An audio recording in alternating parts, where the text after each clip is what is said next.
Well, in an interesting way, it's not one or other 100%. There's nothing black or white, because everything is a progression and it's all happening the way it is for its own perfect process and evolution.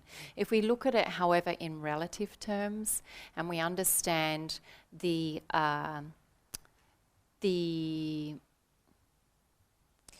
chemical interaction within the consciousness and the mind of the human being, we can see it for a more direct perspective. And that is that, yes, plant-based medicines, as you put it, mind-altering substances, they're called mind-altering for a reason.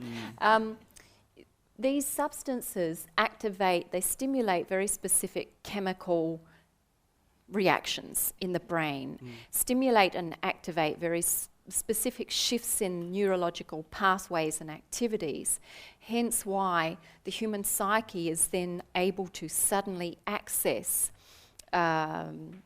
dimensions of the psyche and consciousness that are not usually experienced. However, the issue at a relative level with mind-altering substances is that although one can get perhaps a different perspective momentarily, and remember, it's a different perspective.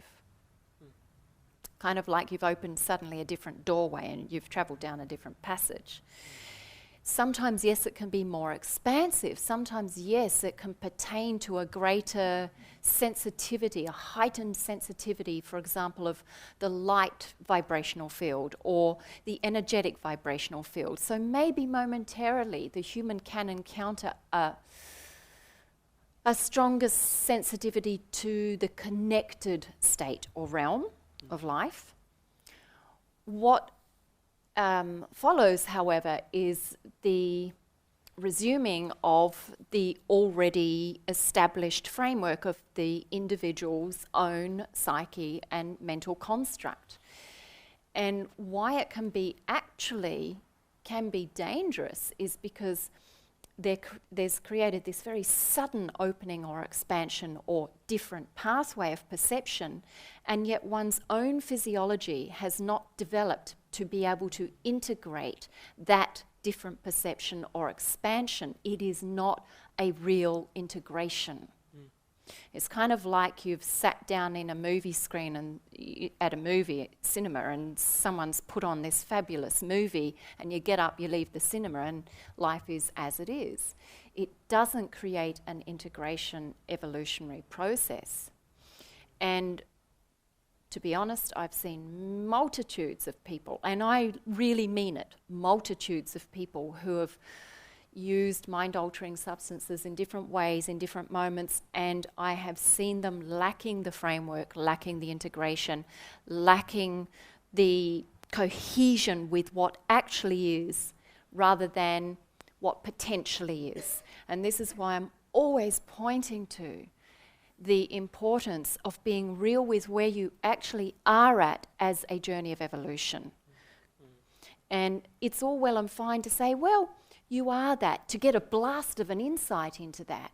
But if you are integrated in the true knowing you are that, you will express it. You will behave as if it is true. And that takes a progression of evolution.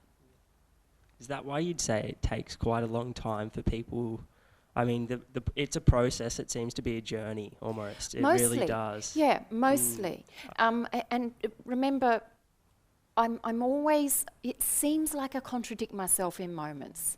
And actually, if you listen to every sage, every Buddha consciousness, you'll hear the same kind of phenomenon, these appearing contradictions. I said mostly, because mostly the human nature, the physiology is such that it is progressive in its evolution. Yet consciousness is also capable of exponential leaps.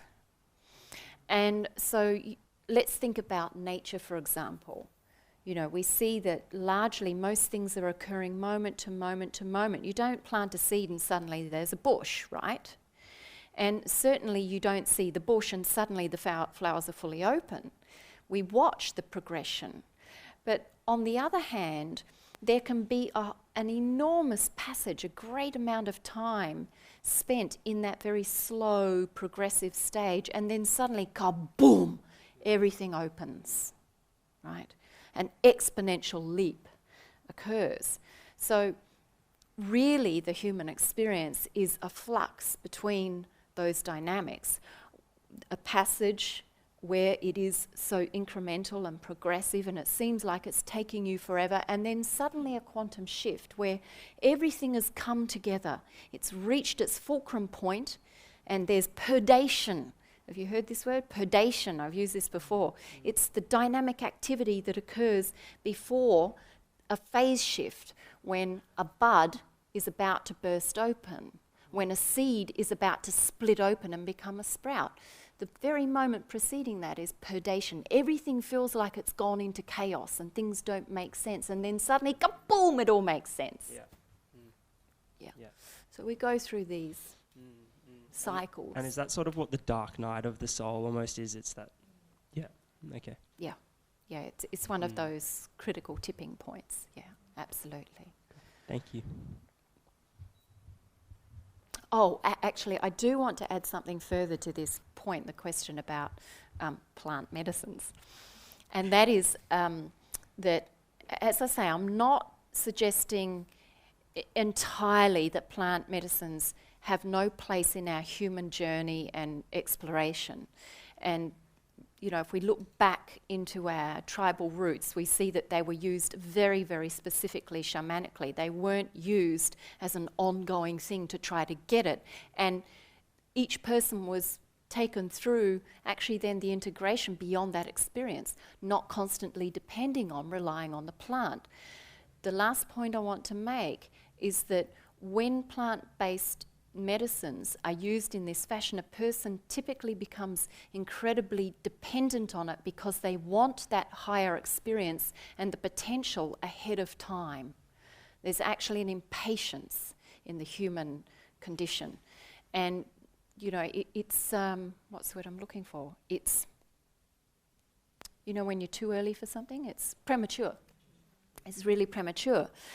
The issue that then arises is that also plant-based materials, they are chemicals. They have an impact on the chemistry of the human brain and the physiology.